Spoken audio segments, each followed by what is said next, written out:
Yo, ladies and gentlemen, boys and girls, welcome to episode 14. You get me? Uproar of views from Paulys and podcast. You get me? Something is not adding up. Something is not adding up. Nigerians are not buying it anymore, and actually, to be honest, Blessing is a scam, but we'll get to that. This week alone, we've seen a cancer story completely fall apart. Literally, a businessman locked up in Kuje prison, and one of the biggest artists in Afrobeats boldly say he is the greatest. A man like Omah Lay. But the real question is this confidence stupidity or is it just chaos? Because right now everything is colliding: drama, ego, success, and real life consequences for a particular lady named BlessingCEO that might be coming soon. But anyway, welcome back to Views from Paulys and podcast. This is episode 14, Uproar. Let's get into it. You get me? So, my guys, I'm gonna go straight into this here. Please be patient with me. I'm going to go straight into BlessingCEO's cancer claim. I'm going to break it down fully. I'm actually going to break it down fully.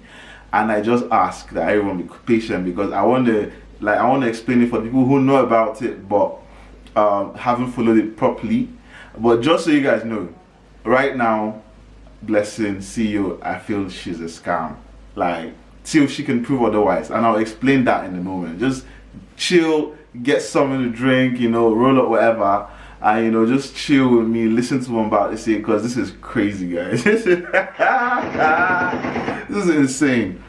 Okay, so for those who know, obviously this has been going on around in the media space for a long time. BlessingCEO Okoro Blessing in Kiruka went viral claiming that she was diagnosed with breast cancer at stage 4 and urgently needed surgery, possibly a mastectomy. She said she needed a mastectomy.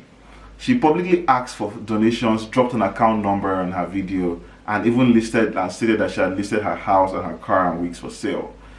I'm just trying to break it down, so please stay with me.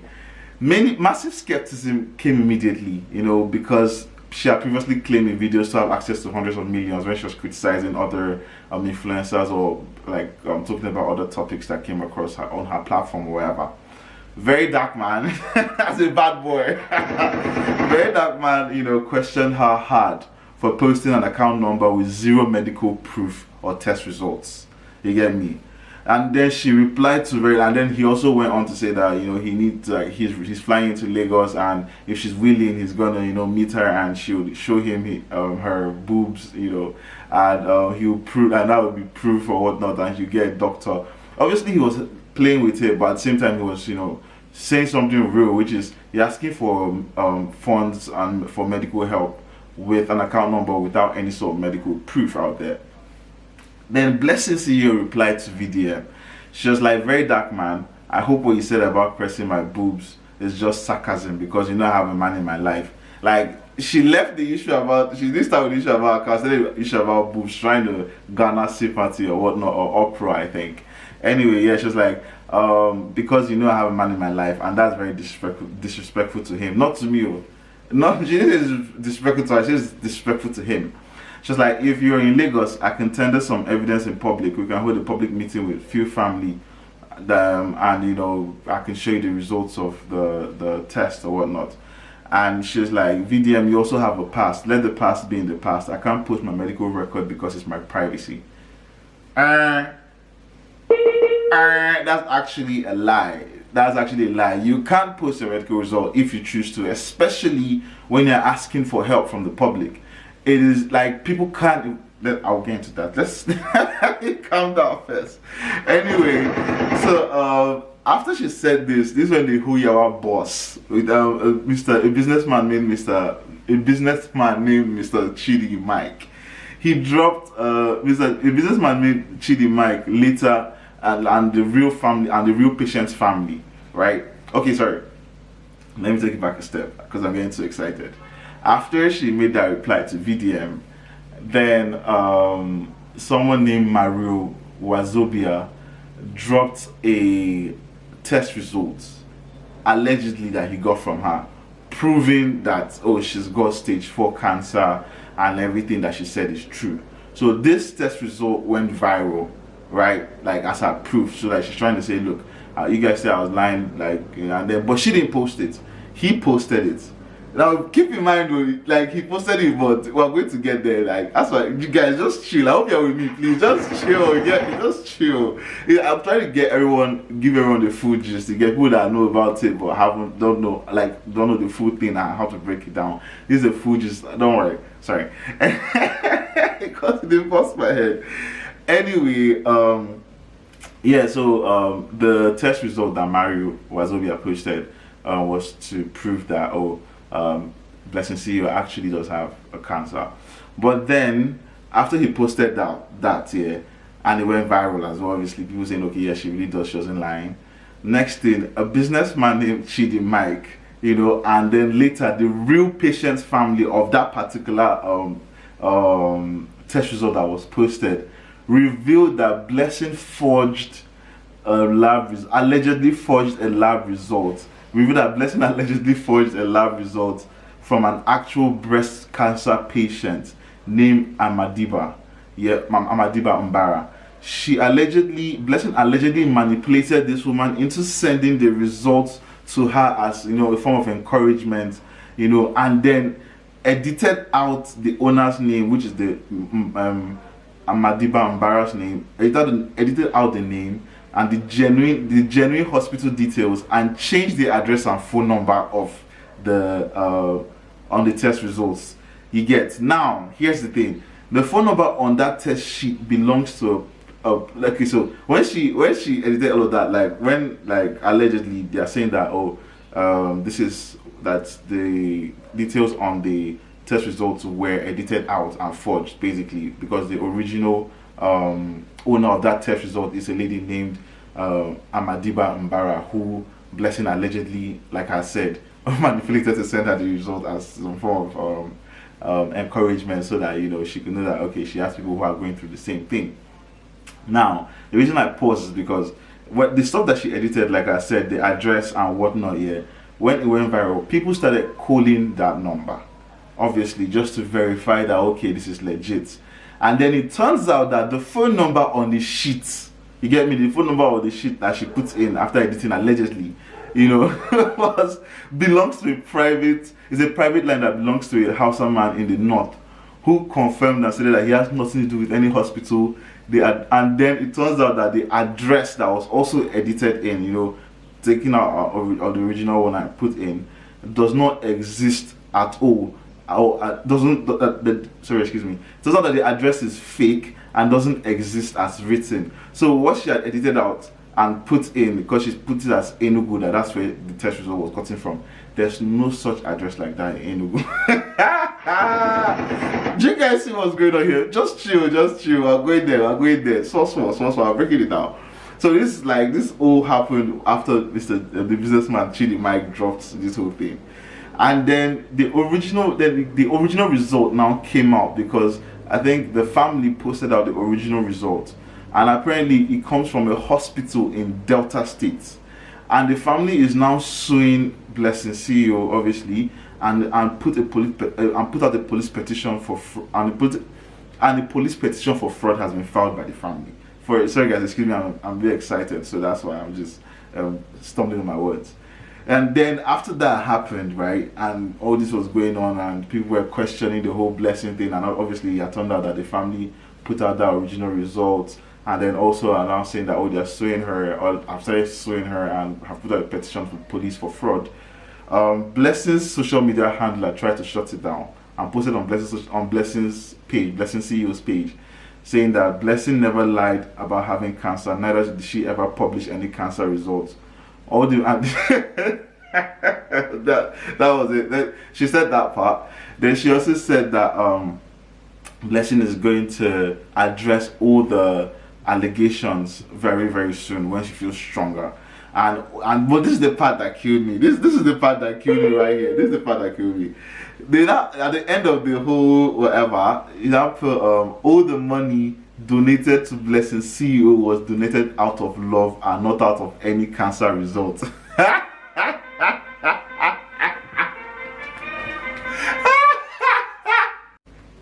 Sorry guys, I had to.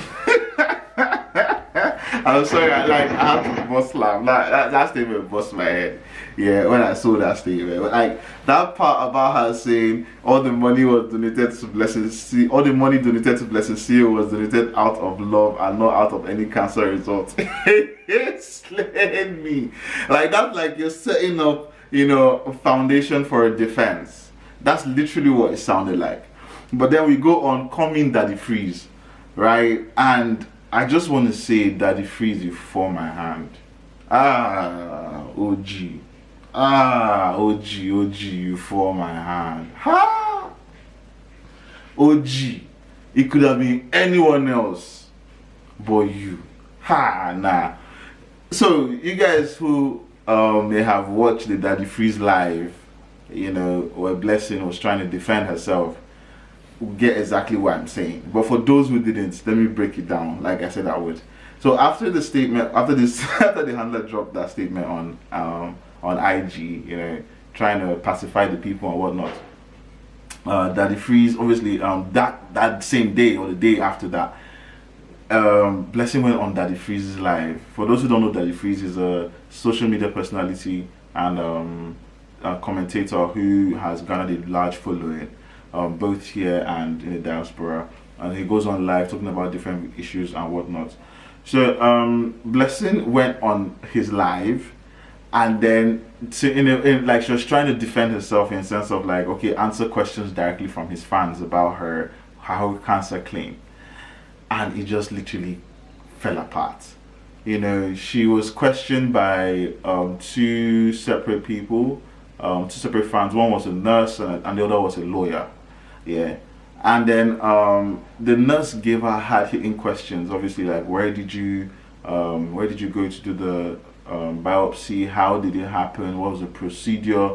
Blessing gave completely conflicting stories, man. It was nothing was adding up what she was saying, you know. And then why I say that the freeze really messed up is because it was apparent to me and anyone else that was doing it that he was trying to defend this girl. They were trying to do some sort of media damage control, because every time they'll like she'll get a hard-hitting question, like what's the name of, okay, how did you get how did you know that it was stage 4? Who was the name of the doctor? What's the name of the hospital? Next thing you know, that the freeze comes in with, man, you can't ask people personal questions. That's personal. You're not allowed to divulge. Like that was so trash. OG now, because she's at least like you're knowledgeable enough to know that yes, it is, you have the right to ask someone for their medical information, doctor, hospital name, otherwise if they are seeking for public funds or if they are asking you for funds, like you do have the right to that. There is no legal implication or anything on anything. There's no legal rule stopping anyone from asking you for medical information if you're requesting help from them. The only legal thing here is that as a doctor you cannot share your patient's information because that's confidential. But as a patient, if you go about asking people for funds, raising funds for whatever, medical or whatever, people have the right to ask you questions as to what is for what the issue may be, who is treating you, whatever they want to ask you, because you open the door by asking for help. It's different if they came and say, okay, look, take this money, and then like they start asking you, okay, so what do you have going on? And yeah, why you giving me money, fine, but why are you asking what I have going on? That's a different conversation. Anyway, let me not sidetrack. So on this DaddyFreeze's live, this is exactly what happened. DaddyFreeze was like, oh, like, you know, she stopped asking her questions, personal questions as to who or the name of the doctor or the hospital, and then fine, the nurse now circumvented and went around it, and she was like, look, okay, how did the procedure go? How did you take when you went to the doctor? What happened the first time? So this is where everything just literally fell apart for me. And I love the nurse, whoever she is. See, whoever not knows is here, the one of that feels like, God bless you. See, all day your head. Because she's like, look, okay, so when you went to the doctor, what was the procedure? You know, and then Blessing now gave the story as to that last year in July, she had noticed a lump underneath her breast. And when she went to the doctor, she got a biopsy done. keep in mind, she said she got a biopsy done immediately, and they found out that, oh, it was non-cancerous. The nurse laughed. Now, I didn't understand why the nurse laughed up until I watched the Arise TV interview with another nurse named Ore. But see, I'll boss you guys. Just calm down, calm down. Anyway, so the nurse laughed when she said that. And the blessing was like, oh yeah, so they found out that the lump was non-cancerous, and so she didn't want to take the lump out. So she left because she had a lot of stuff going on. And then she went back in January to go take out the lump, and then that's when they found out that the lump was cancerous.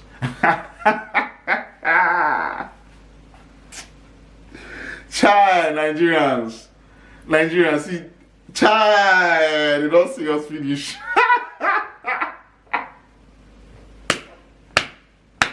No, they don't see us finish.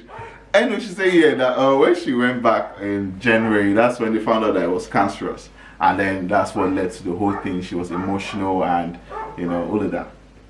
So the nurse now said, this thing you said called like it's very questionable, because number one, the first thing that is done when you go and you see a lump is not, they don't do biopsy. The first thing they do is either an ultrasound or a mammogram. Actually, the nurse even said it's a mammogram. That they have to do a mammogram. The mammogram is basically an imaging of the area of the lump to see if it's actually cancerous or not. So that's what the nurse went on. But then she gave her a few grace, because next thing that the feels like come in and say, oh, the girl is not knowledgeable on this and that and the third. Like, how are you not knowledgeable about the ailment that you have? Something that is terminal. I don't even understand. Like, I don't understand. The babe, they lied. See, let me know. Let me go now. Anyway, so next, she allegedly.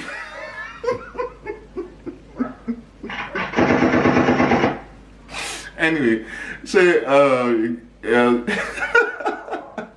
so when the nurse was like, look, okay, it's a mammogram that needs to be done, so that caused you to question what you just said already.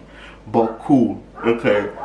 So how do you know? When after she called that out, she now went on to, okay, so the doctor that gave you this prescription, or sorry, this diagnosis, excuse me, I said prescription, this diagnosis, he told you have cancer. Blessing on the live, she was like, yes, he told me I have cancer. Okay, so it now went on to from there to the nurse asking her that, okay, so the doctor said you have cancer. Did he or she tell you what stage of cancer you have?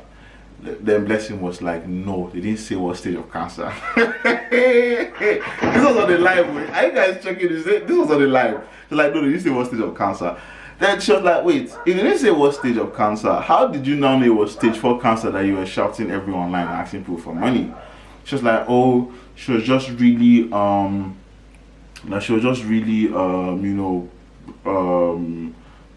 overwhelmed with emotions, and she felt like the world was coming to an end when she heard the news, and she was just sharing her emotions, and that's why she fobbed. Now the thing is, it was now DaddyFreeze that said, okay, come, you made a mistake saying that it was stage 4 cancer, because you should tell Nigerians that, okay, you made a mistake that it was stage 4 cancer. I think I may even jumped a bit, because when she had asked her, when the nurse on live asked her about how she knew it was the cancer, and she said how she knew it was stage 4 cancer, was it confirmed by the doctor? She said no, that the doctor only told her it was cancer. So I'm sorry, I think I might have jumped a bit, by saying that, but yeah, it still ties into that particular area. So she was like, oh, that the doctor said no, that the doctor didn't tell her the stage that it was stage 4 cancer. The doctor only said that, oh, that is cancer. This is very important, that's why I brought it back. And then when she said that, and the nurse now went to her, so why would you now go online and say, oh, that it's stage 4 cancer when you weren't given a stage? Which doesn't even really make sense, because once they've done the biopsy and they confirm that it's cancer, they should really know what stage it's at. But the nurse gave her grace there. But it's like, well, why would you do that and go and say that it's stage 4? Then she's like, oh, like I said, she likes the emotions, and that's why she said it was stage 4. Like, then come in DaddyFreeze with his okay, Blessing. We know that you made a mistake. You should apologize to Nigerians now that you did not know that it was stage 4, and you were just emotional. That's why you were crying that it's stage 4. OG. See, when DaddyFreeze said that thing there, I was like, DaddyFreeze, like bullets. Like they shot me. Oh, guys, I'm so sorry that I'm being so theatrical, but this thing they bust my head. You guys don't understand. Yeah, so but DaddyFreeze, man, OG, no, you picked the wrong side on this one. Nah. Anyway, so after OG was like, oh, that she should you should just tell Nigerians that okay, you're sorry and everything, you know, that you made a mistake, you didn't know it was stage 4. You guys keep in mind though, this is very essential what I'm saying. So Blessing was like, yeah, okay, yeah, she didn't know, and she's yeah, she accepts that, you know, she was wrong for saying that it was stage 4 when she didn't know what stage it was at.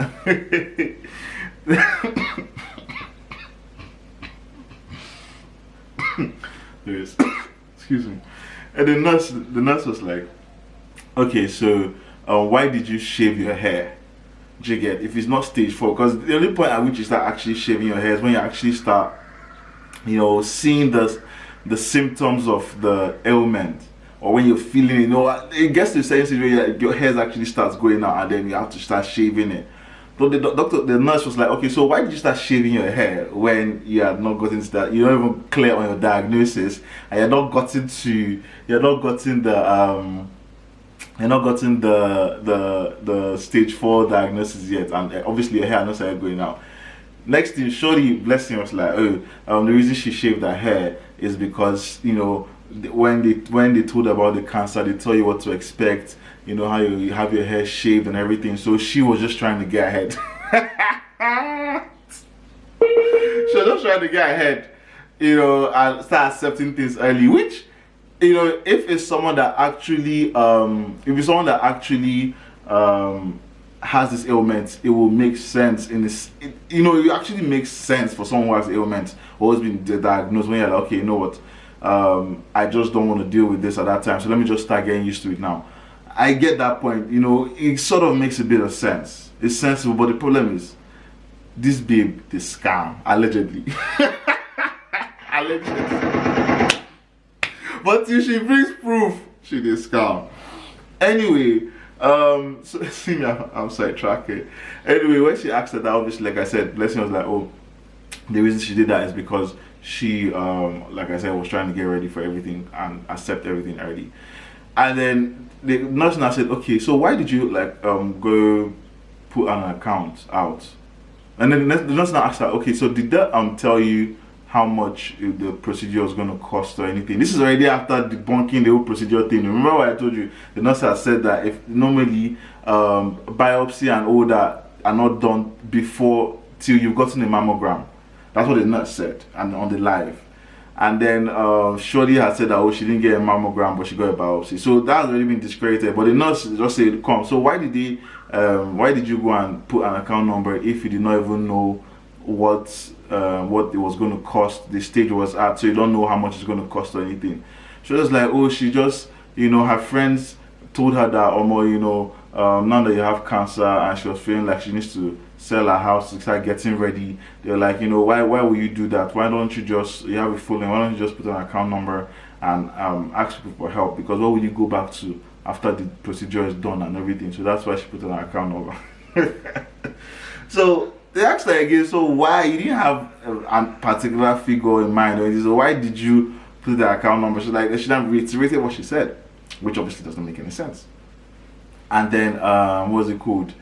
She went on to say that the amount that was sent was roughly 12 million, 13 million, and it was not up to the 104 million that is being claimed everywhere. Oh my days. So anyway, that was going down, and DaddyFreeze was so disappointing. OG, nah, you know, try. No, OG. Because they're saying stuff like, oh, you know what? Okay, so I've already mentioned the ways that DaddyFreeze not try in terms of how he was trying to defend Blessing in terms of the questioning, and, you know, have her not answer the tough questions. And then in one of the ones that really got to me was when one of the viewers on live had actually he gave the person access, and the person started asking these same questions as to the name of the doctor and the hospital. Next thing, DaddyFreeze just came in that you have told you cannot ask her these questions. Yeah, you cannot come and embarrass my guest. Like, what the fuck, OG? I'm not supposed to curse, but why? Like, what do you mean embarrass? What do you mean by embarrass your guest? Your guest embarrassed herself. She has brought this embarrassment on herself, and unfortunately, she has tied you to this embarrassment right now. Because what you did on your live was so biased that it was obvious. It was so obvious you're being biased to the girl. And wherever you want to see, what do you want to call it, being empathic or whatever. No, this girl has scammed Nigerians out of money. Nigerians that don't have anything, that out of sympathy, that this is a condition that is really, really horrible when someone goes through it. So let us try and support in a little way. You are saying that they are embarrassing the girl when they are asking for accountability. No.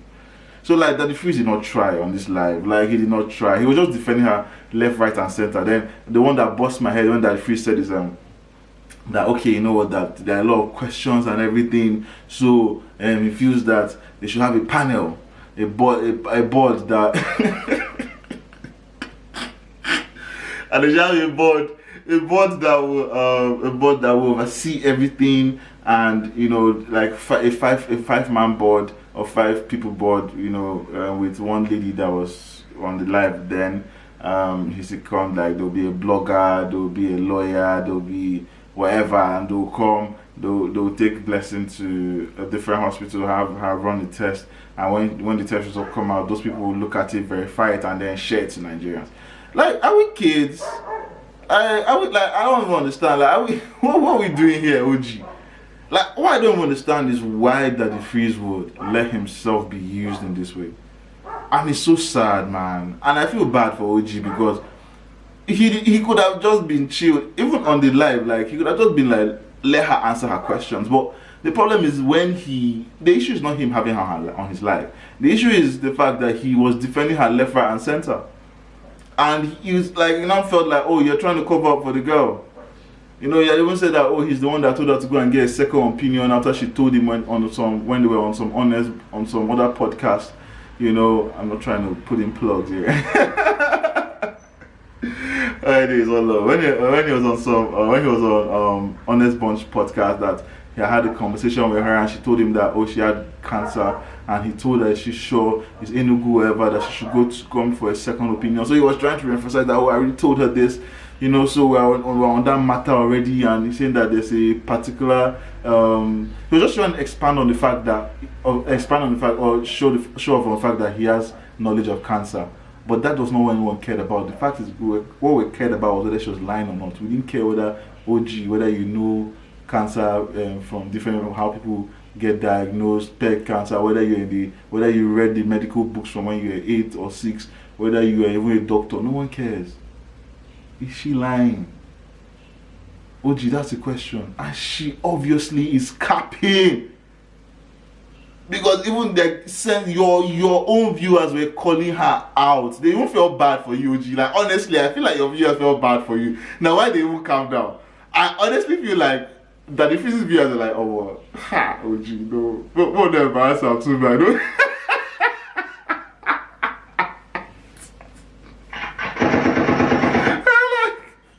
Let's not embarrass the OG too much. The women are really, really empathetic towards DaddyFreeze. They're like, nah. Because if they would have, they were even trying to help the girl that, look, you should take this opportunity to apologize to Nigerians. This was what was going on the live initially. But Blessing here. Blessing, the only thing she was like, oh, the only thing she copped to was the fact that, oh, it was not stage 4. She was not, like, it wasn't pronounced stage 4 at that moment. She was just over emotional about the whole thing. And then you now have a situation where Mr. Businessman Chidi Mike steps in the live. Oh, bro, banker. It was crazy. At first when he came in the live, he was a bit, he was trying to be a bit political with Blessing, and like, look, I think you should just, let Nigerians know this is what's going on, and be a bit honest with Nigerians. you know, trying to give her an opportunity to step down lightly. He was trying to be a bit like let me not embarrass this girl. But unfortunately, BlessingCEO was like very, very confrontational. She started calling him out for allegedly saying things that never happened, you know, for defamation. She was coming like, yo, like you posted this is not true, you know, the information that you posted is a lie, because the businessman, Mr. Chidi Mike, like I said, is the one who broke the news that result that was trending, the diagnosis result that was trending allegedly of Blessings was actually forged, and the original owner is the lady I mentioned, the Mbara lady. So he's the one that obviously broke the news. So she was coming at him on the live like, yo, you don't have proof about what you're saying, you know, that this result is not mine, or that is owned by this other family that is alleging everything. And you know, he got really agitated with her. I was like, do you really want to go there? You know, like and the thing is, here at that point DaddyFreeze had calmed down, because obviously this is someone who is, you know, strong in his opinion, and he doesn't really, like, he's not trying to pacify DaddyFreeze. You know, at first he was a bit political, like I said, but when it seemed like Blessing was like, okay, you know what, he was like, okay, cool. Like, they should call that he's going to add the alleged original owner of the test result. He's going to add her brother on the live, because I think it was happening all on Instagram live, on DaddyFreeze Instagram live. So they're going to add the brother on the live, and they're going to have the conversation and everything. It was not a small thing, though. The brother came on the live, and literally he said he did not shirk anything. At first he was trying to be a bit political as well, for whatever reason, I don't know. But when Mr. Chidi was like, look, you're not about to leave me hanging out. And like, oh, you guys gave this information, I'll put it out there. Now let her know that you know that, you know. Next thing, the guy I think he was trying to probably save her face, because allegedly BlessingCEO had gone to their family home kneeling and begging that they should not release the news that she forged it, because she has kids and her career. So that's what he said allegedly happened. Apparently he has a recording, voice recording of that. So I think that's what made him not go as aggressively as he would have normally on the live initially, and then that caused Mr. Chidi to be like, yo, come out and tell these people exactly what you told me and the proof that you sent to me. I have it, I listened to it, so stand on what you sent to me. So I was like, okay, you know what. And then Blessing started being very confrontational as well, you know, like, oh, she's going to sue them, she's going to take them to court. Then bro was like, oh, okay. Just so you know, like I said, they have these recordings, they have the proof of everything as well, and they've already filed a petition with the police, and they're suing her as well for other damages. You know, Blessing girl was like, she doesn't care, you know. But then the thing that was a bit weird though was Mr. Chidi was like, he told the brother of the Mbara lady who was on live that, and he was going by the name of Duke of Enugu. And I told him that, yo, he should play just a snippet, a bit of that live, just so people can hear Blessing's voice. So just a snippet of the voice recording that they made of Blessing apparently in the house begging, and like just a little bit, just a little voice, so people can know that it's her voice, and they'll see that he has proof. So he went offline trying to saying, okay, his phone, and he has to try and sort that out, you know, from another phone. And then when they brought him back on the live, man was like, okay, he's been advised not to play it, because they said that she's going to be very manipulative with everything, so they should just meet in court. So that's where the DaddyFreeze situation on his live ended with. That's the whole general gist of DaddyFreeze's live. Even though DaddyFreeze was very, very disappointing in his handling of the whole matter, it was blatantly obvious, OG, that you are trying to save face for the girl or do some sort of damage control. And I don't know how that's gonna affect your brand, but I'd come across when I went on my YouTube page just watching stuff. Your video came on my feed, pause, and literally where a statement you have put, I was like, I'm being bashed. Yeah, you're gonna be bashed because you messed up. It was blatantly obvious that you were trying to protect the girl for whatever reason. Anyway, so when the whole DaddyFreeze live ended, because it ended on a note that we were going to court. Blessing being very confrontational. And the only thing she accepted was that, oh, it was not stage 4. but she insisted on the fact that she had cancer, but it was not just stage 4, and that she was going to do get a second opinion, and then when she gets a second opinion from a particular hospital, then they'll address the whole issue again. No problem. That happened. This happened on the 4th of April, which was 4th or 3rd of April, which is like a day or two ago. Oh, happy Easter, everyone, by the way, if I forget, happy Easter. But yeah, so this happened, and then on Saturday or so, which is the same 4th of April, and then I think the live happened on the 3rd, on Friday. So on the 4th of April, on Saturday, Blessing went on Arise TV.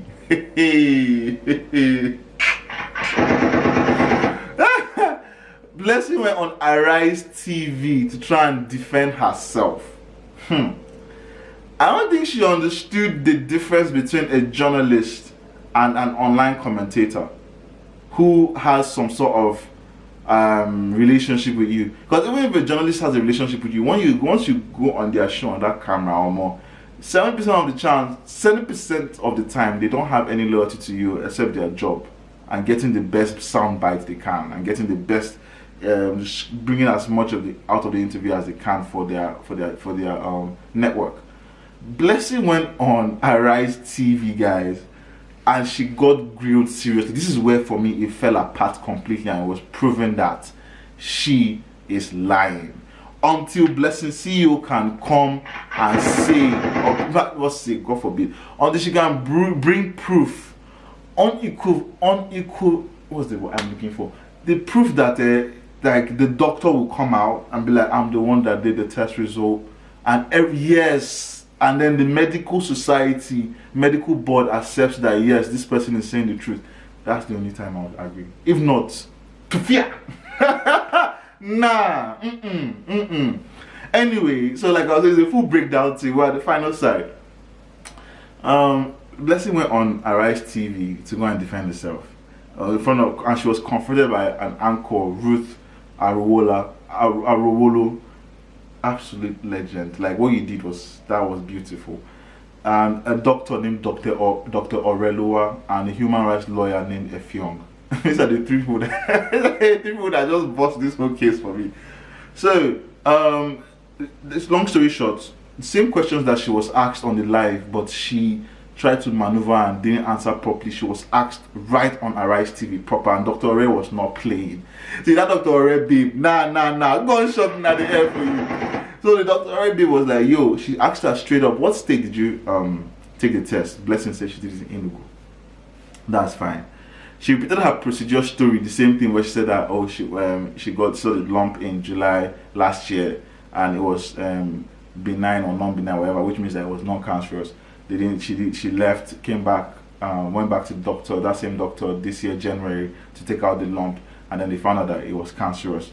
You know, that's the same procedure that she said. But immediately Dr. A was like, come, like something that the nurse said though. The nurse on live said, but this one, Dr. A never even give her space. So like, it is not possible. Because the nurse was trying to be diplomatic, like except because of DaddyFreeze.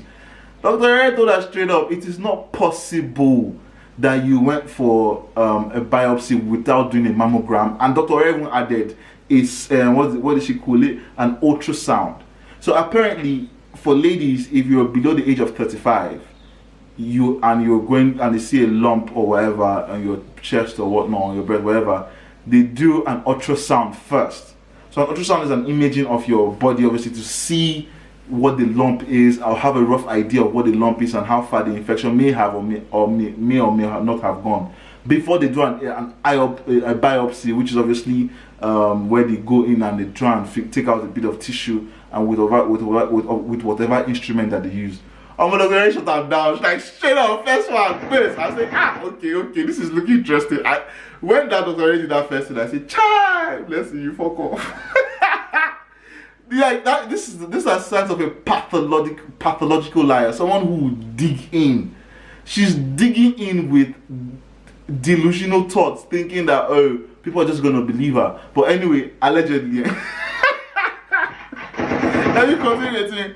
So I think Dr. Ray said that one, like basically ultrasound is needed if you're below 35, over 40, you have to have a mammogram. Like that's what she said before they do any sort of biopsy. But let's leave like she left that one there. So let's leave that one. Let's leave that one aside first. Then after Jeriq like cleared her on, excuse me, after Dr. Jeriq cleared her on that aspect, she then asked her, okay, so how did you know that it was stage 4 cancer? You get me? Next thing, Blessing now said that, remember initially in the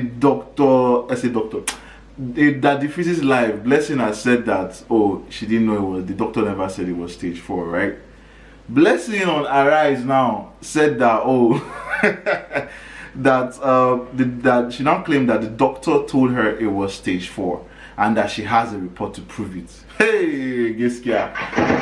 When I said, I was like, Blessing has a report to prove it on Arise TV, on national TV. Okay. You know, she was like, she now showed the results to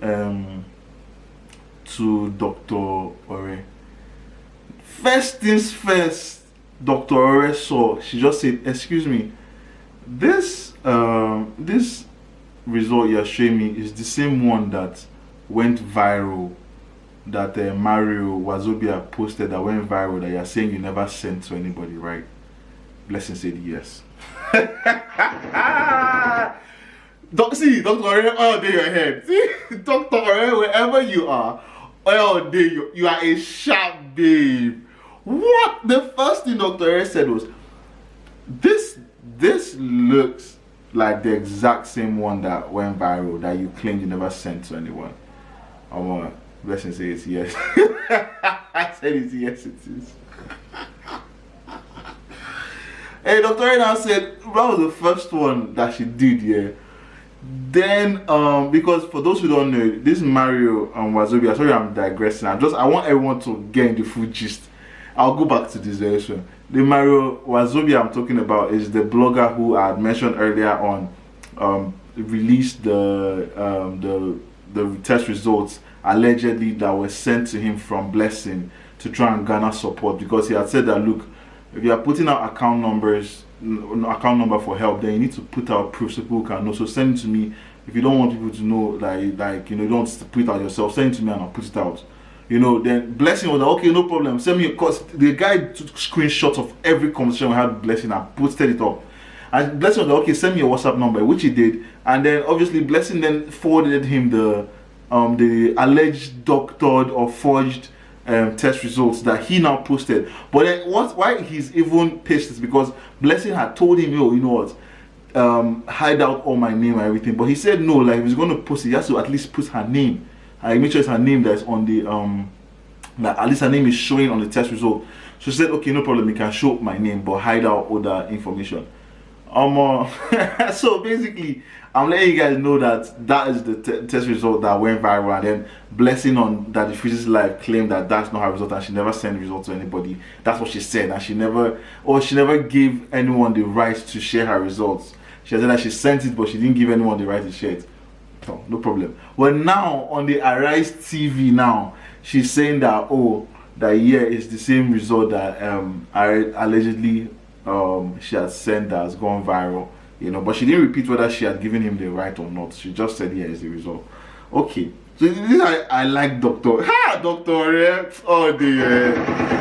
Next thing you know, Dr. Ore was like, okay, the first thing she can notice from this is that the pathologist that signed this document, the doctor, for those who don't understand the term pathologist, let me just use the general term doctor, but pathologists are the people who are usually more, their expertise is more in cancer and I think terminal illness. Please don't quote me, I'm just generalizing, so let's just say doctors, for us that are ignorant. Because DaddyFreeze said his Blessing is ignorant. She did science, she did economics, she didn't do science, so she cannot understand the medical terms. That's why she didn't know the difference between mastectomy and whatnot, or an oncologist and a pathologist, whatever it may be. So we were ignorant as well, so we don't know. Hey, no, they don't digress, I think. So Dr. Ore was like, she actually, that this person who signed this test results, the one that went viral, she reached out because they know like doctors can find themselves. So she actually searched for this person's name and found out that the person, right, actually is a doctor in Asaba Delta.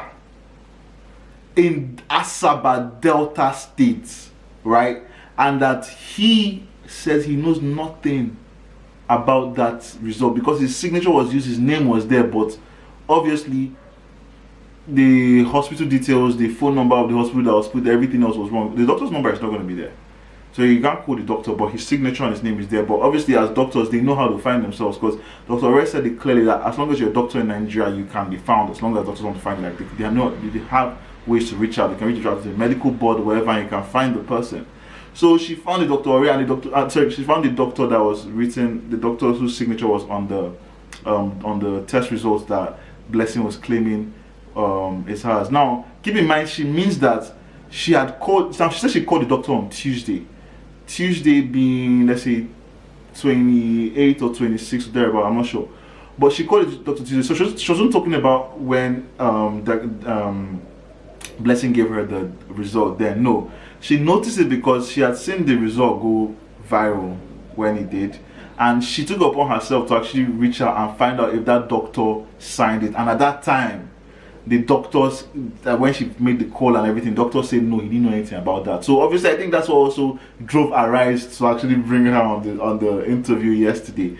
But then when back to yesterday, or when Blessing was on Arise, when Blessing now had given her the test results on through her phone to look through, and she pointed out the fact that it's the same result that was going viral. I love that she pointed that out because that brings foundation and credence to what she said next, which was that, okay, so if it's the same result, that means this same pathologist, the same one, or doctor is the same one that signed that same result. So if it's the same result that is going around, then I had actually done my research earlier on Tuesday, and this doctor said he did not know anything about this result. Hey, Guru Banka.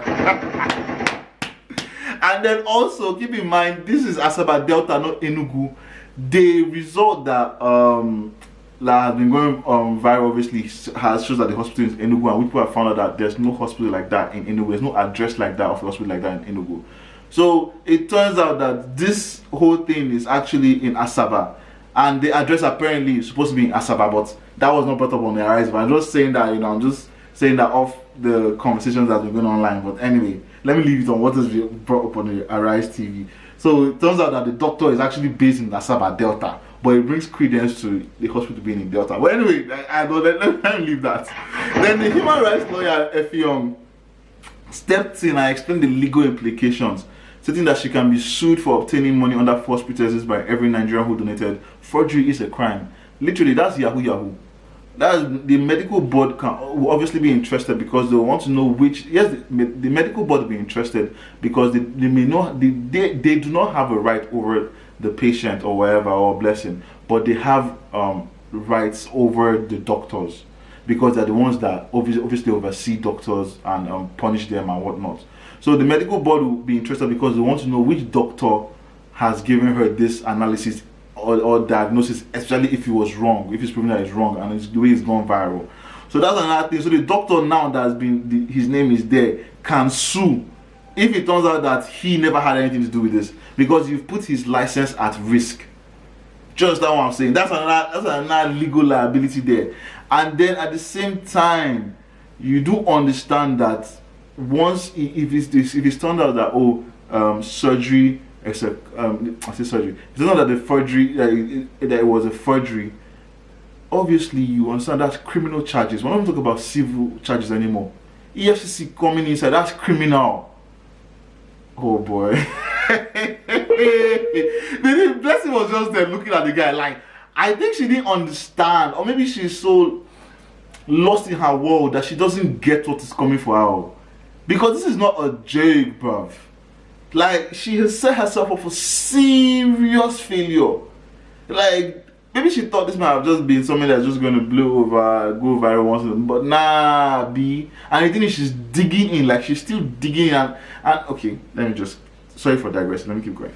Anyway, so after he had pointed out all the legal implications, he now went on to ask her, do you agree that as of now, because obviously Dr. Ray had pointed out the fact that I pointed out the holes in her story about the stage 4 cancer, about the biopsy when she spoke about her treatments, basically the same thing that the nurse did, but Dr. Ore was actually more precise and surgical, stating that, yo, this is not possible because of this and this and this. So she broke down and destroyed the girl's claim about her cancer. She broke down and destroyed BlessingCEO's her cancer claim in terms of the procedure and how she got the results. So when that one happened, the anchor, Miss Ruth, or Mrs., I don't know, just to be sure, Miss Ruth asked Blessing. Then after the lawyer asked her that question, Miss Ruth then asked her, are you willing to return the money if the second results show that you didn't tell the truth? Blessing answered yes. Right, this is the first time she's actually saying that she will actually return the money if it turns out that she's capping, which is on my. I just think she started. I feel she should start returning the money already because I feel she should just start the process. But let's just keep going.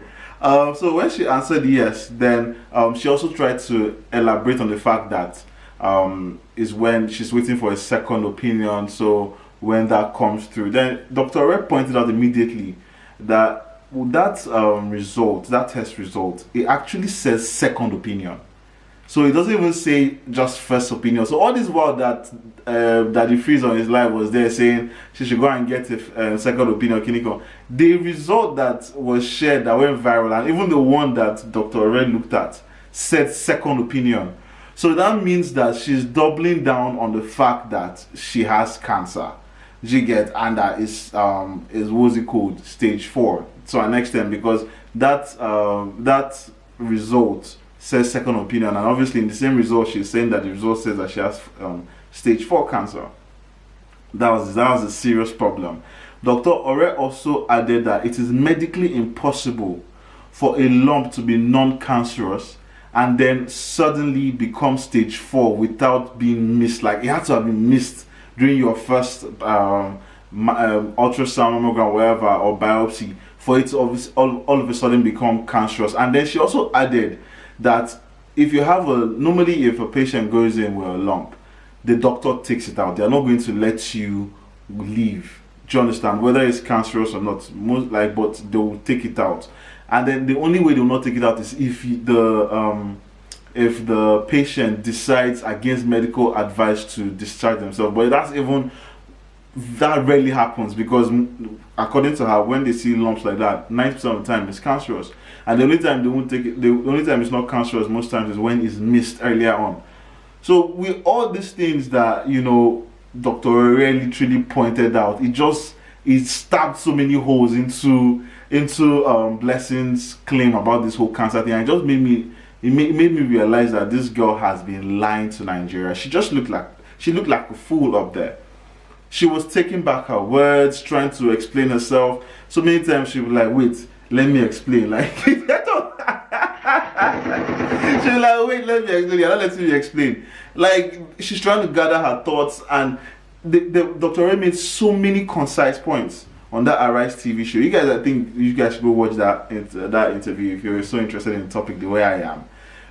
Dr. Ray pointed out so many things that, look, even she herself as a doctor has had cancer patients, and just recently she had a lady who I think passed unfortunately from cancer, and she spoke about how deteriorating the health can be in the manner they behave and everything. All they're concerned about is living and their will to live, and it's even hard at that point. So I'm looking at Blessing, who claims to be in the same situation as the patient she just handled. Blessing obviously looks like a far cry from the patient that she just handled, that just passed. And she claims to be in the same stage as there's so many things that are not coming together on this Blessing's cancer claim that it's obvious that it's a scam at this point. And it's so unfortunate that she did it, number one. And then number two, the fact that she's digging in, and I need to digress because I actually failed to bring up another point, yeah? So after BlessingCEO had gone on DaddyFreeze's live, that everything happened, she actually went on live on IG, and she was so, and what's the word? Let's say she was goading people. She was so unapologetic, like without any remorse. And this is literally what she said. She was like, if you want to cry blood. Those people that are saying, oh, Blessing, you scammed us, refund my money, a lot of the people making noise did not give me 1 naira. It's love. It's not my fault people love me. She said, I needed help and I came out, I cried for help and I got the help that I needed. Are you listening to this? She's like, if you don't want to give me, if you don't want to give, keep your money in your bank account. Jesus is Lord. I did not carry gun and put it on your head to give me your own. You gave it out of your free will and out of love. Wow. She went on to say, I don't need to come and start showing you receipts or showing you this or that or showing you that. I've been on social media for 10 years. I've given my intellect, I've given love, I've given money, everything that I'm getting, I deserve it.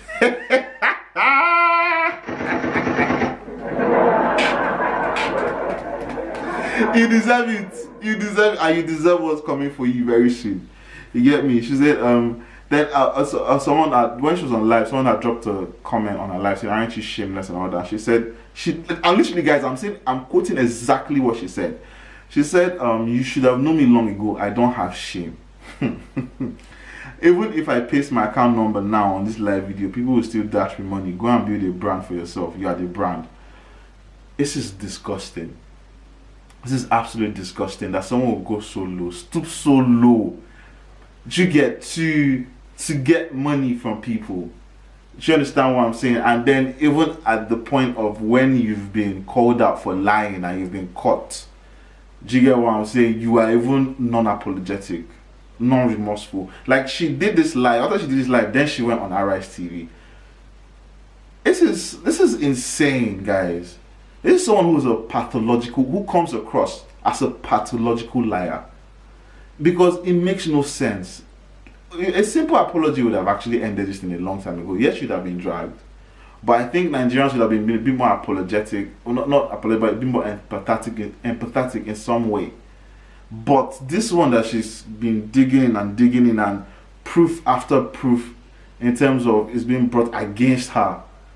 Everything she's brought out has been literally called to court and has been disproved. The doctor that signed the medical report literally said he doesn't know anything about it. The address was doctored. The phone number of the hospital was doctored. Like, it makes no sense. And then you go on live and you say, oh, what was given to me was given out of love. That's stupidity. That's someone who is delusional about life. Honestly. And social media, I don't know if social media plays a role in this in the mindset of a lot of people these days.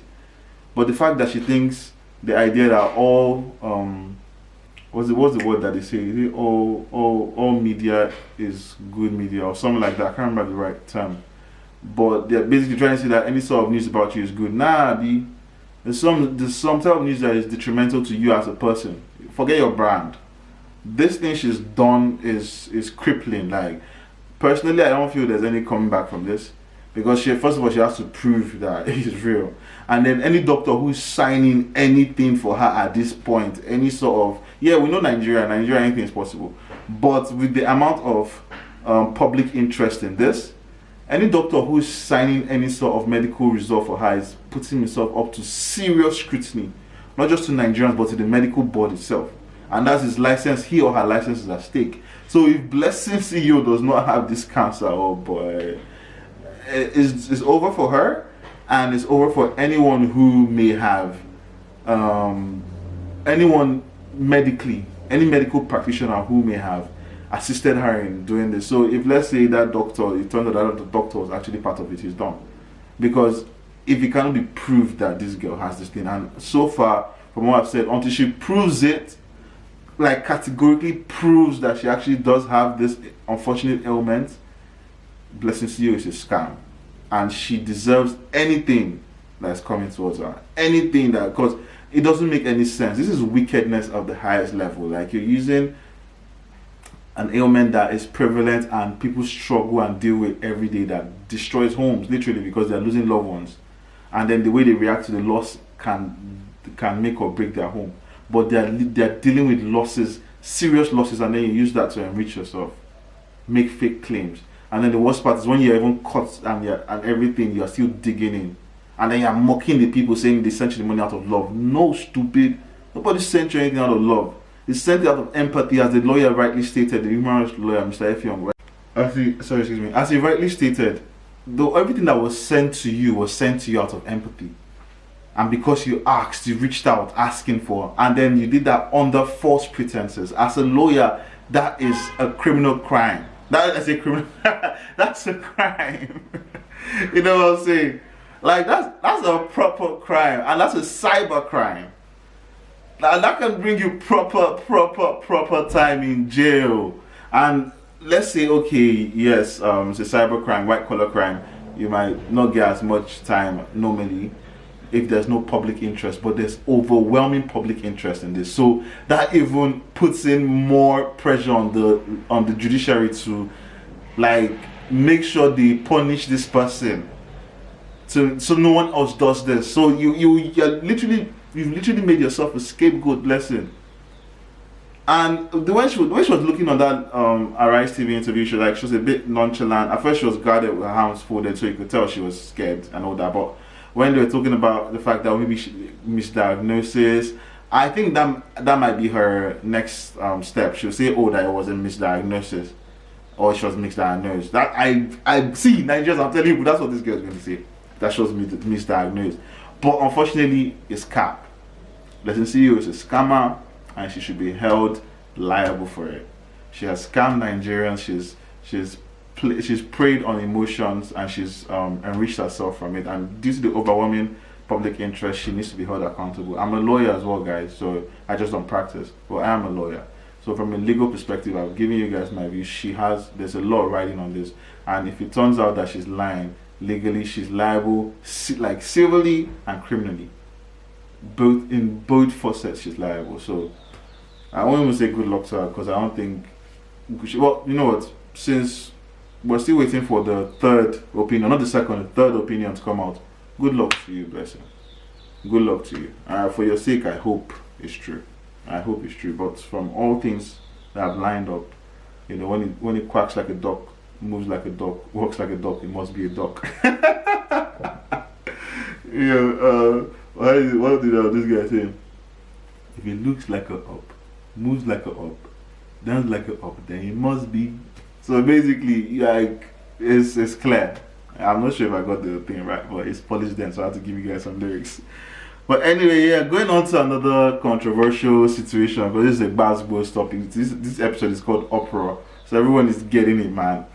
VDM sues billionaire Blord and gets him remanded in Kuje prison for 28 days. So very dark, man. That's actually I actually have to give a gunshot to that, because this whole situation was crazy. So very dark, man, to summarize it, because a lot of you guys know what's going on. Very dark, man took businessman Linus Williams, aka Blord, to court for allegedly using his name, image, and identity without consent on billboards, fake endorsements, and many more. You know, claiming that very dark man was coming to the East for a show to launch his phone and whatever. And then on April 1st, oh, here I'm very dark man went back and forth with this actually. Sorry guys, let me actually explain. So when this whole thing was starting with very dark man and Blord, you know, Blord claimed that he trademarked very dark man's brand name, which is Rattel, and that he owns the Rattel name and the Rattel group and all that, and very dark man works for him. Next thing, my guy printed billboards with very dark man holding his phones and whatever products, and saying he even posted up a picture or a screenshot of a flight ticket that he had bought with very dark man's name or something, being sent to Seun or not, like a ticket of him flying into the East. I've forgotten what particular state. Well, that's where Blord is situated, in the East. So he posted a ticket of very dark man, apparently that very dark man will be flying into the East for the event, you know, since he owns the Rattel group and everything. So very dark man then, you know, played a Uno card, which was basically he brought out his own papers, which shows that he actually has trademarked the Rattel name way before Blord even thought about it. You know, from the moment he started the Rattel movement, he trademarked everything. So I think from like 2021 or something, I can't remember the precise date, but anyway, very dark man owns the Rattel brand name. So he used that to mess with Blord, obviously, and then like he had said that he was not going to sue Blord or whatnot. Next thing we know, on the 1st of April. On the 1st of April, Blord was then arraigned at Federal High Court here in Abuja and remanded at Kuje prison for 26 days. He'll spend Easter, which is today, locked up in prison. And then it's so funny because Blord was very, very defiant on social media, talking about the fact that he doesn't care about Very Dark Man. This is after he had come out that Very Dark, that he doesn't own a Rattel brand, that he said that actually Very Dark Man owns it. So he came out saying he doesn't care about Very Dark Man. You know, Very Dark Man is like, he said a lot of things about Very Dark Man, saying it's the last time he's going to talk about Very Dark Man. But in terms of the court case, I remember Blord had said, oh, Very Dark Man's lawyer cannot talk to his lawyer or something. Like Very Dark Man's lawyer he used very degrading words for Very Dark Man's lawyer and tried like paint it out to be that Very Dark Man can never bring a lawsuit against him or whatnot. I think Very Dark Man's lawyer is Marshall. I can't remember the man's name. I know Marshall is one of the lawyers, but I can't remember the older guy. Anyway, so that's our 1st of April. That's the backstory anyway. So the 1st of April, a few days ago, like I said, Blord was arraigned and remanded in Kuje. He was arraigned in FSC, and then he was remanded in Kuje prison. So the case is actually going to return back. It was adjourned to 27th of April. So it's actually crazy because a lot of people, Very Dark Man, get a lot of backlash. Well, not necessarily a lot of backlash, but some backlash from people and some notable figures from the online community and some notable figures like Sherif, saying that he's weaponizing his influence and his influence within the media and security personnel to punish Blord the way wealthy people in Nigeria allegedly do. So Very Dark Man is looking at them like, are you guys okay? And even me, I'm looking at people criticizing Very Dark Man for doing this. Like, are you okay? Like, first of all, Very Dark Man never did anything illegal. The person who did something illegal is Blord. That's the person who did something illegal. And on everything he did, he was very pompous. You know, talking down on Very Dark Man, even though he knew he was wrong. So in that kind of situation, like, what do you expect me to do? This person threatened my brand. He tried to take it away from me. The least I can do is go to court. He used my image, not my rights. Like, you guys have to understand that the Nigerian legal system needs to catch up. Sorry, excuse me, I'm speaking a bit too fast. The Nigerian legal system needs to catch up with the Western world, especially in the entertainment sector, if we're trying to have any sort of structure. So for that to catch up, the judiciary needs to be involved. And things like this, where you're making use of people's images without their rights, it is defamatory. It is something that is against the law. It's illegal, and there needs to be repercussions towards it. Shikena. And once you have that, where you have actual repercussions for actions being done online, in online platforms, you have a structure, you have accountability to an extent, you are building the foundation for a structure. So now, commend Very Dark Man for actually taking Blord to court. Like, Blord was trying to prove some point that unfortunately he's lost to. Like, this is a major win for Very Dark Man. And he's not going to see any free time till 27th of April, when he will probably go to court to argue his case and apply for bail.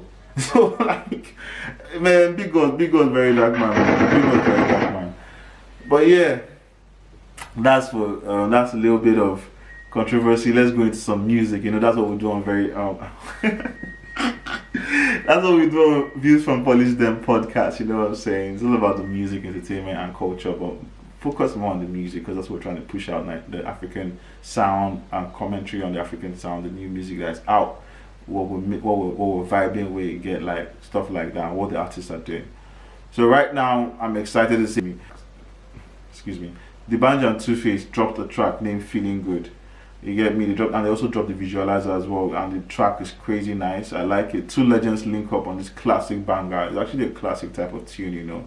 Straight club hit with signature Tubaba, you know, move. You know that he has a certain type of production he uses, and when you hear it, you know it's 2Face's sound, and that was, you could tell that from the song. And then D'banj as well came through, like he delivered perfectly, Mr. Entertainer.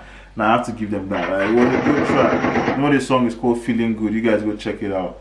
D'banj and 2Face, really good song. I actually like it. It's a dope track. Good production, smooth lyrics, you know, good vibes. You know, the legends came through with that one.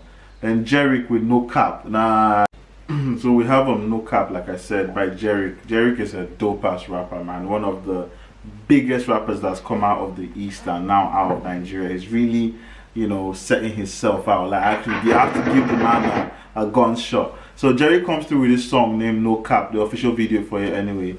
And it's a hard hip hop track from, you know, his album Hood Boy Dreams.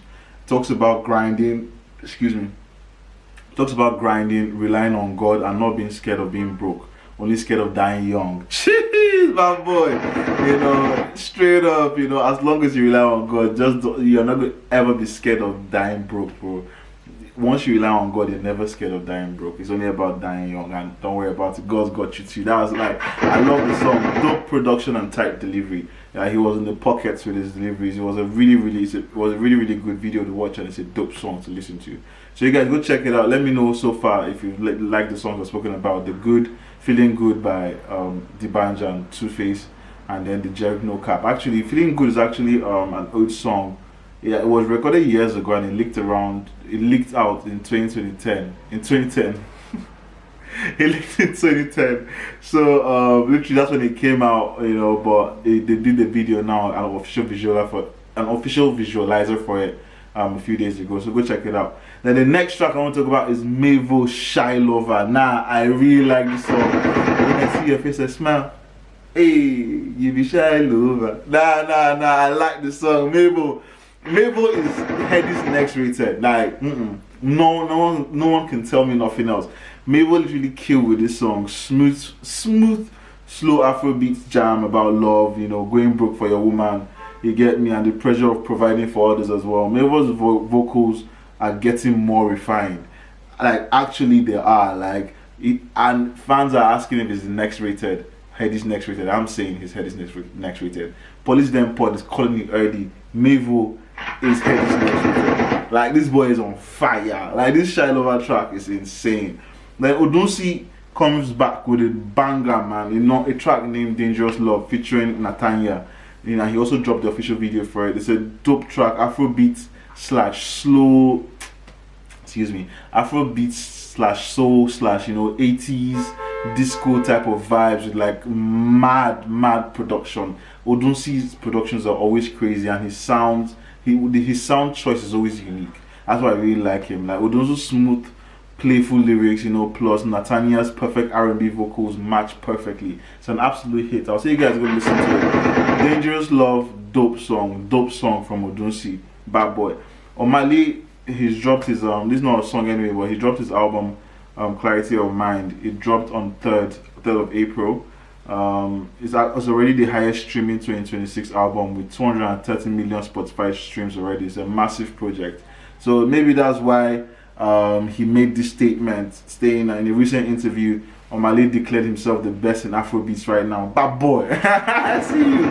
He has like a direct quote. He basically was like, I'm the best in this shit. I don't want to be bragging too much. I'm the best when you put the whole Afrobeats category. That's crazy. The only person I put myself alongside is Burna. PH boys, I see you. Apart from Burna is me. I feel some type of way when they put me in these categories. No, don't do that. I'm the greatest. It's there. Look at it. He also said his next album will be the greatest in Afrobeats and African music history. Big ups to Omah Lay. Omah Lay has had a few controversial moments this last few months, and I think it might be on purpose because of his album that literally just came out, like I said, on April 3rd. But at the same time, like, you know, is it a strategy, like I said, because of the album, or is it how it actually feels? Because as an artist, and if you're in a craft or you have competitors, you should feel like the best. I have no issues with that in that particular terminology. There's nothing wrong with that with saying I'm the best, because that's how you should feel. You're in a forest full of lions and tigers. People are trying to take what you have, so you should feel like the best. You should own it. Now, is he the best? Now, that's a conversation for another time. But right now, his album has 230 million streams on Spotify, and that's crazy. And that, like I said, is the highest streamed 2026 album so far. So he might be backing it up with numbers, but Baban last needs to drop volume 2. When real volume 2 comes through with Asake, might be a different thing. Davido is still there, and Burna Boy, well, he did say aside Burna Boy, he sees himself as the best, but that's the problem, because then when you now say aside Burna Boy, I feel like you're trying to stir up something. You get me? Because if you say you're the best, and you keep it and you own it. But then when you're saying aside this person, I feel like then you have some personal vendetta behind it. Whether personal vendetta or not, he has the right to feel the way he feels. Especially as an artist, especially as someone who is in a field where it's so competitive and you need to go and get it and eat and earn it. Just like I'm saying, Paulys podcast is the best shit out there, boy. Best podcast out there right now. The daddy. But yeah, like, so I actually rate him for being for owning it and being so what's the word? Dogged in his stand about himself. You have to rate yourself before anyone else can rate you. So I actually don't have anything against that. Just the fact where he says either besides him is Burna Boy. That's why I'm like, bro, like, because then we're talking down, we're going facts. Yes, your album has 230 plus streams as of now, but then other artists haven't dropped. It's still early in the year. So if he'd have said this at the end of the year, when he had also dropped his second album, maybe, or like, let's say at the end of the year when everyone else had dropped, but his album was still shown as the highest charting that was streamed during the week or whatnot, then I would have said, okay, you're backing it up with numbers. But right now, Love Ego is just talking, honestly. But it's cool. That's how it should be, though. But by facts, we have to wait till the end of the year and we'll see. And then some crazy thing that was going viral on Twitter X was the fact that it turns out that Nigerians are Black Sherif's biggest fans on Spotify. Black Sherif is a Ghanaian artist, hip hop artist that does very, very well. He's known across the world. Yes, he's not an A-list artist yet, but here in Africa we look at him as an A-list artist, and it's really, really huge. According to African Fact Zone on Twitter, which is a handle that does a lot of facts on Twitter for Nigerian artists and whatnot, but post them up on Twitter and other social media spaces. They stated that Nigerians make 1.8 million out of Black Sherif's total 2.46 million monthly listeners on Spotify. Like, Ghanaians are at a distant second with only 291,000 listeners. That's crazy. Nigerians are also the biggest listeners of Ghanaian artists Gyaki and Manifest. And it's a big statement on how Nigeria supports Ghanaian talent. And Ghanaians, I hope Ghanaians are listening to this. You guys, I know it's brotherly love, it's brotherly fight we're doing, but I feel like Ghanaians need to actually recognize their own talent more. To be fair, like, even Mr. Easy that we dashed you guys and I went to school there, we still called him back home and were the ones who gave him his recognition. To be fair, Ghanaian artists did Ghanaians did give him support as well. They loved his music, but to be fair, he blew up when Nigerians accepted him. So I think I might be putting undue pressure on Ghanaians, and I think this is also putting undue pressure on Ghanaians because they are not really entertainment hub like that. They do consume it, but I don't think they support as much as Nigeria does. And Nigeria has obviously over how many million people in Nigeria, so, and we all are in tune with our entertainment, at least because that takes us away from our troubles for the moment. So, and we support our own to an extent in Nigeria. We are really supportive of each other. If one person is pushing and we see it, we try our best to support that person in our only way, aside the other people that feel some type of way. So I think I'm putting undue pressure on Ghanaians, and I think this is putting a bit of undue pressure on Ghanaians because they do listen when they can, but it is showing that for Black Sherif, Nigerians make over 80% of his fan base on Spotify, which is huge. I applaud Nigerians. Like, we're an inclusive group. As long as we fuck with you, as long as we mess with your music, we'll support you. Nigerians will support even people across the world. You see them in Nigerians in the comment section. Like, Nigerians support people as long as they're doing something that they feel they vibe with, and it's actually a dope thing. And I feel really happy being Nigerian. You get me? It's actually beautiful. Like, one gunshot in the air. Then we got Ghanaian producer Socrate. Safo went viral. A video of him went viral where he was stating that he regrets blocking Nigerian-Ghana film collaboration. So apparently, this veteran Ghanaian filmmaker Socrate Safo publicly admitted that he helped discourage collaboration between Nigerian and Ghanaian film industries. He confessed that the Ghanaians used to Ghanaians demanded a $10,000 deposit from Nigerian producers wanting to shoot movies in Ghana. A move he now calls driven by ego and greed. Safo said, "I played a part in destroying Ghana's movie industry," and that's actually powerful for him to have actually like said that. And the viral clip has Nigerians saying, "We don't need them anymore. We've been carrying the industry alone." Unfortunately, which is true. You know, it's so sad because most times they say you should give coal when heat is needed, not when there's already heat. Then you're now adding extra coal on it. Do you understand? Like you guys know. Check me out, man. Check me out with the parables.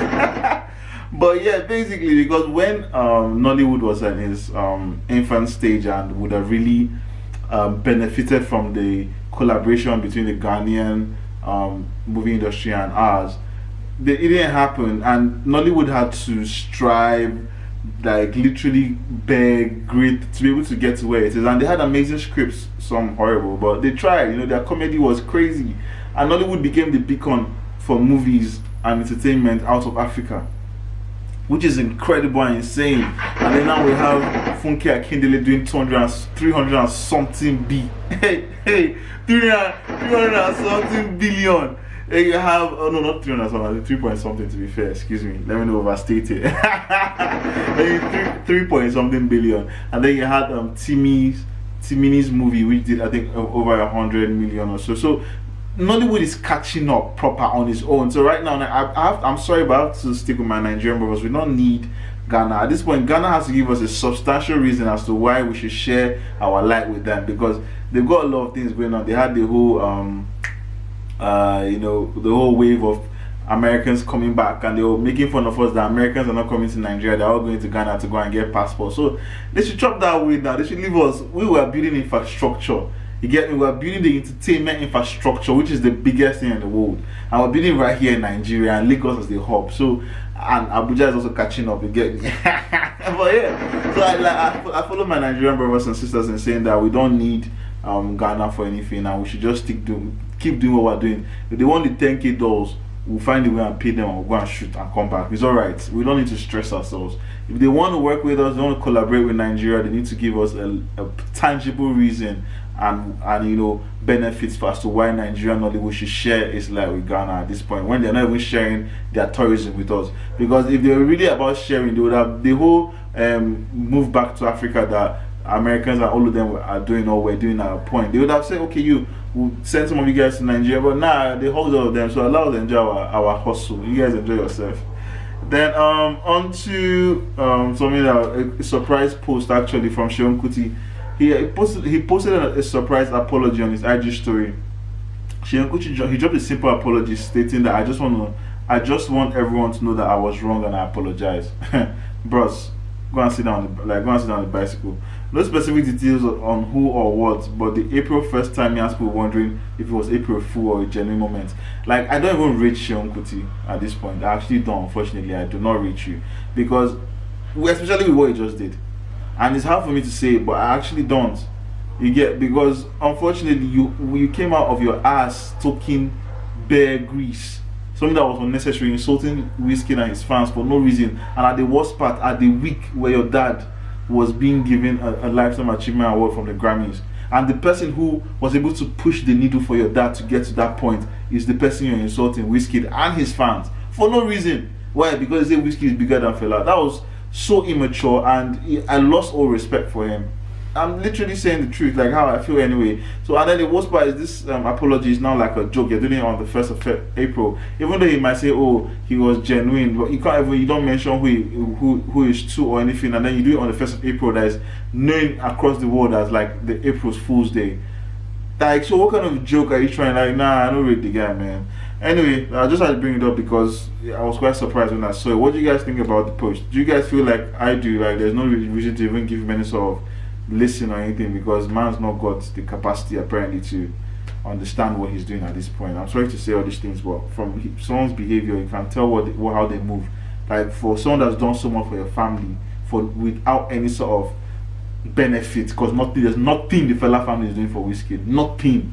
That boy did Starboy, broke out of EMU, went to Disturbing London, did his thing, signed his distribution deals, Are you crazy? And upon that, he was still sharing his shine with your family and the person you saw. I beg. Anyway, back to another branch of people that it seems like there's something going wrong somewhere. Unfortunately, we had on Palm Sunday we had a massacre. Just people that were trying to observe the Palm Sunday. Christians were trying to observe the Palm Sunday and other individuals. And then over 40 Christians were killed at Angwan Rukuba just on Palm Sunday, March 29, 2026, in a brutal attack by insurgents, or whatever they call themselves. But the annoying thing and the dumb thing is Cubana chief priest sparked massive backlash by claiming the massacre was done to embarrass President Tinubu on his birthday. I don't understand how some people think anymore. It makes no sense. How you as a grown-ass human being, with everything that's been going on in Nigeria, you're opening your mouth to say that the murder of people and the massacre of people was done to embarrass the president. Haba. What's going on with our entertainment people? What's going on with our celebrities? What's going on? Like, are you so lost from reality that you cannot even empathize with people anymore? That you make such a inhuman statement after a massacre has been done? They say they're doing it because of, like, I don't understand. Your president, our president, should be the one that should be incensed by this. He should be incensed by this. Things that keep happening. Like this is not a political podcast or anything. This is about entertainment. But sometimes you cannot ignore the narrative, or you cannot ignore certain things that are happening in the world, especially in your country. How can this massacre be happen, and then you're someone that is meant to be a voice of the people, of his eastern people, is opening his dumb ass mouth to say that, oh, it's because they want to embarrass the president. Nigerians, the people you guys are putting up on pedestal there, honestly, from BlessingCEO to this one, like, how does it even make sense? I'm highly